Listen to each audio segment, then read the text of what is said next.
ഒരു പ്രശ്നം വരുമ്പോഴായിരിക്കും നമ്മൾ നേഴ്സുമാരെ എന്താ പറയുക ഏഞ്ചലായിട്ട് കണ്ട് ഒരു മെഴുകുതിരിയൊക്കെ കത്തിച്ച് ഭയങ്കര സംഭവമാക്കി. അത് നിങ്ങൾ എന്താ ചെയ്യാ, കല്യാണം കഴിക്കാൻ വരുമ്പോൾ നേഴ്സുമാരെ കിട്ടണം എന്നുള്ള രീതിയിൽ വരുന്നവർ അല്ലേ?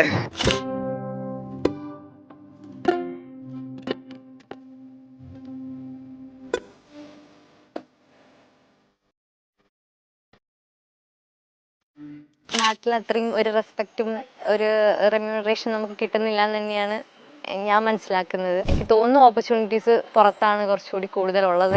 അപ്പൊ ഇത്രയും പേപ്പറും എല്ലാം എഴുതിയെടുത്ത് കഷ്ടപ്പെട്ടിട്ട് വെറുതെ പോയിട്ട് ഒരു 15 രൂപയ്ക്ക് സാലറി ജോലി ചെയ്താൽ മതിയോ? നമുക്ക് ജർമ്മൻ ലാംഗ്വേജ് വേണം. നമുക്ക് ജർമ്മനിലേക്ക് പോകണമെങ്കിൽ മനസ്സിലായില്ല. അവിടെ നമ്മളിപ്പോ ഒരു രോഗിയെ നോക്കണമെങ്കിൽ നമ്മൾ അവിടെ ലാംഗ്വേജ് അറിയണ്ടേ? A1 തൊട്ട് ഒരു B2 ലെവൽ വരെ മതി, കംപ്ലീറ്റ് ചെയ്താൽ മതി. കോമൺ ആയിട്ടുള്ളൊരു പേഴ്സണിന് മിനിമം എത്ര ദിവസം കൊണ്ട് ജർമ്മൻ ലാംഗ്വേജ് പഠിക്കാൻ പറ്റും? 4 to 6 months നമുക്ക് ചെയ്യാൻ പറ്റും, അല്ലെങ്കിൽ 8 months ചെയ്യാൻ പറ്റും.